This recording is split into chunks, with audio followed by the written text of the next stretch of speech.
Get a hearing test if you're having any sort of trouble hearing. Protect your bones. Osteoporosis is no joke. Cholesterol screening. High cholesterol levels are a major reason why people have heart attacks and strokes. Vaccinations. People older than 65 should get a vaccination to protect against pneumonia. Aneurysm. One-time screening for abdominal aortic aneurysm, AAA, by ultrasound in men aged 65 to 75 who have smoked. Blood sugar. A fasting blood sugar test be done at least once every 3 years so you can catch diabetes early and manage it. Remember, the list is only my non-medical opinion, culled from a number of websites. Why not post in the discussion forum your own views?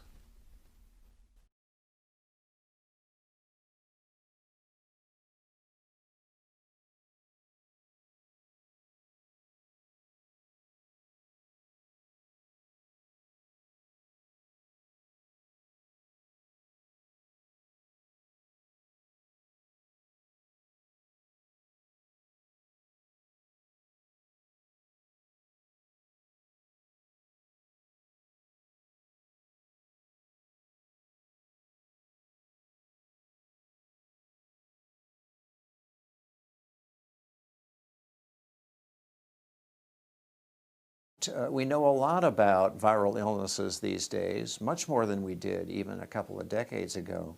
But we're still learning about this particular one, and in the meantime, it seems to be a fairly worrisome pandemic.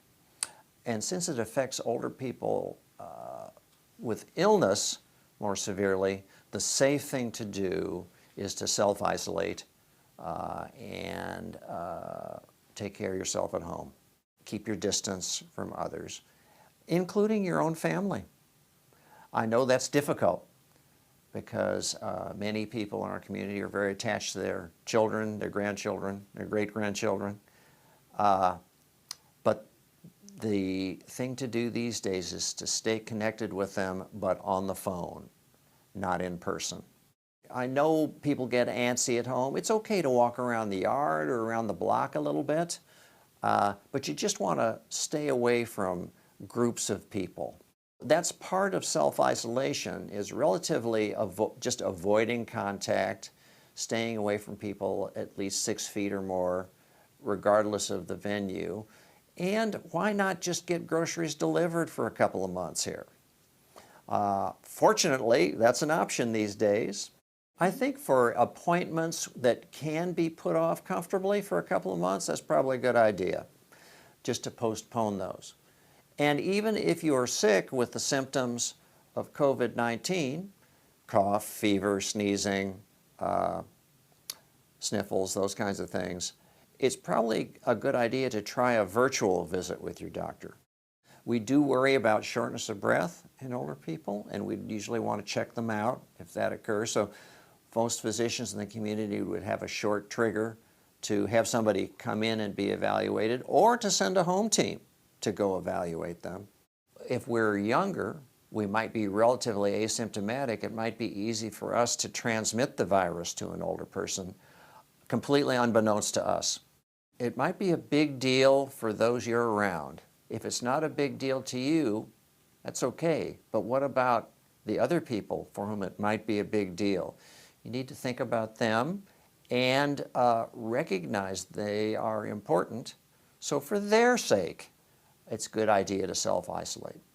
It's because you care about those around you, it's important to adhere to that pretty strictly. This too will pass, like many things that happen. It is scary. It's okay to be scared and to acknowledge it. That's a good thing to talk about on the phone with family and acknowledge that. But it's also a good time to just count our blessings.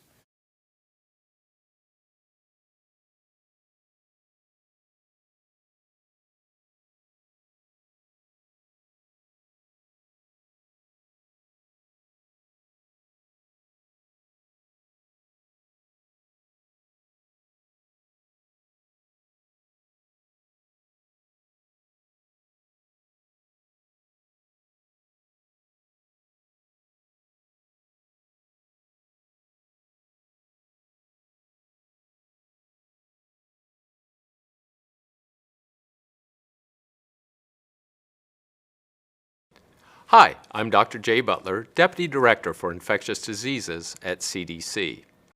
I'd like to talk to you about the new virus that causes the disease COVID-19.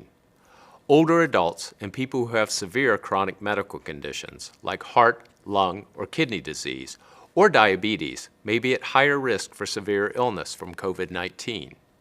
If you are one of the people at increased risk for serious COVID-19 illness, it's especially important for you to take action to reduce the risk of getting COVID-19 now. The first thing you can do is take care of your own health. Wash your hands often with soap and water for at least 20 seconds. Use an alcohol-based hand sanitizer with at least 60% alcohol if soap and water are not available. Cover your coughs or sneezes with a tissue, or cough or sneeze into your elbow, not your hands. Avoid contact with people who are sick. Clean and disinfect surfaces in your home, such as counters, tabletops, and doorknobs to remove germs. Use household cleaning sprays or wipes according to the label instructions. The next thing you can do is make a plan for what to do if you do get sick. Know who will take care of you if your caregiver gets sick. Talk to your healthcare provider about getting extra necessary medications to have on hand. Get enough supplies too, including enough household items and groceries so you can stay home for a few weeks if you have to. The third thing you can do is pay attention to what's happening locally. If COVID-19 is spreading in your community, stay home as much as possible and avoid crowds. If you get sick with fever, cough, or shortness of breath, call your healthcare provider. If you develop warning signs, such as difficulty breathing, persistent pain or pressure in your chest, confusion, or blueness of the lips or face, these may be signs of serious illness. Call 911. For more information and the latest resources, please visit cdc.gov/COVID-19 or call 1-800-CDC-INFO. That's 1-800-232-4636.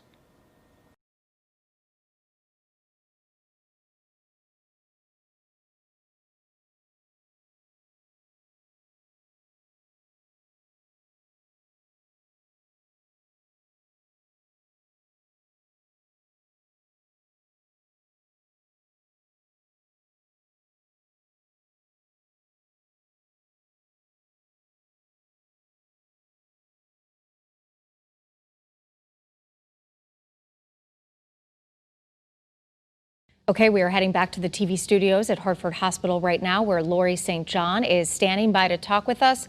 A nurse by training, Lori is the vice president at Hartford Healthcare at Home. We are talking to her about the senior population and the risk factors for them when it comes to the coronavirus. Thank you so much for being with us. Thank you for having me. So anyone over the age of 60 years old is being told, stay home. Why is that? Well, people over the age of 60 are higher risk for getting the COVID-19 with complications. They can certainly take measures to protect themselves just like everyone else, but they are at higher risk. For those with family members who are in nursing homes, this has been a very challenging time. There are major restrictions, rightfully so, with safety being the priority. But why is it so important that kids and grandkids are not going to see their parents and grandparents in these assisted living facilities or nursing homes? Well, we know that with the COVID-19 that social distancing is very important. So to protect our seniors in nursing homes, we really don't want them exposed to a lot of people, especially children. I mean, as grandparents, we all love our grandkids, but this is probably not the time to be visiting with grandchildren. Yeah, there has been a lot of FaceTiming, or we've seen those pictures go viral of them outside the window where their family member is. And it's just, it's beautiful to see, but heartbreaking at the same time to know that they can't be together. I wanted to ask you, obviously, age is just a number, but there are 80-year-olds who are in great health and some 80-year-olds who may not be in such great health. And how does that affect getting the virus and the symptoms and outcome that they may have? Well, certainly anyone over the age of 60 is at higher risk, but if you have comorbidities like diabetes, heart disease, you'll have even a greater risk for complications from COVID-19. But a person who's healthy, 70, 80-year-old, if you have good nutrition, you use good hand washing, you continue to exercise, not at the gym, you can take precautions to limit your risk. Again, social distancing, avoid crowds, keep 6 feet from people, and that should help protect you. We've been getting calls from a lot of viewers who say they are over 60 and they are still taking a trip. They say they've got by this far and it's not going to stop them. What do you say to them? Well, I think it's not just their risk, and they are at a greater risk, but it's the risk that you pose to other people. Taking public transportation, flying, you are going to be exposed to a lot of germs. So it's probably not wise to do that now. Yeah, that makes a lot of sense. We do have a viewer question that I want to get to. This is from Sure. Barbara. She is saying, and this is a big question on a lot of seniors' minds, is it safe to go in a grocery store? I'm 60 with medical conditions. If I go and they open the doors to seniors and there are 20 people or more, is that safe? I think that if you go to the grocery store and you, again, social distancing, you keep a social distance from the other people, you should be okay. Most grocery stores, at least mine, has this the wipes, the sanitary wipes that you can use. I would use those. I'd use them on the carriage. But there are other ways to get your groceries. Certainly you can order. Many grocery stores allow you to order. That would probably be the safer option, but I think that you can take precautions if you do use the grocery store. What's the biggest thing seniors should know in terms of if they start to feel unwell? Should they go to the doctor right away? How should they handle this situation? They should definitely call their doctor. Their doctor will advise them what to do. They may not advise them to come into the office, but they will certainly tell them what medical measures that they should take. Also thinking about things that seniors can do. We've been talking about, getting outside and getting some fresh air. I would assume that that would be something that is acceptable for them to do. What are some other options for them to socialize and interact?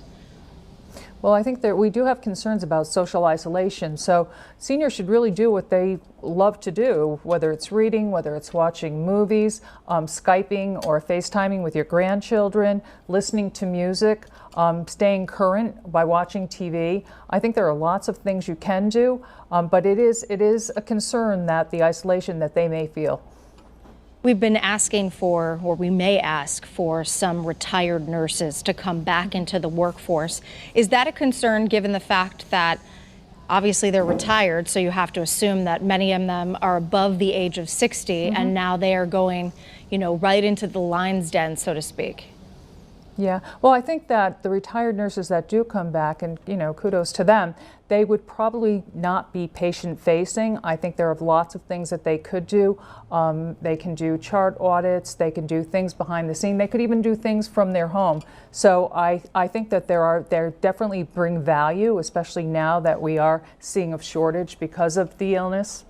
And lastly, Lori, I wanted to ask you, how are the doctors and nurses holding up? I know this is a stressful time for all of us, but they are obviously on the front lines. I mean, I'm so proud of all the clinicians in Connecticut, the clinicians at Hartford Healthcare. I think there is some anxiety, of course there is, but they're still out there, they're working, they're taking precautions. Just really proud of the response that we've had in Connecticut from our clinicians. Well, thank you so much, Lori St. John, for being with us. Thank you to Hartford Healthcare and all of the healthcare professionals working tirelessly all across the state. We couldn't do it without you, that's for sure. Well, thank you so much for having me.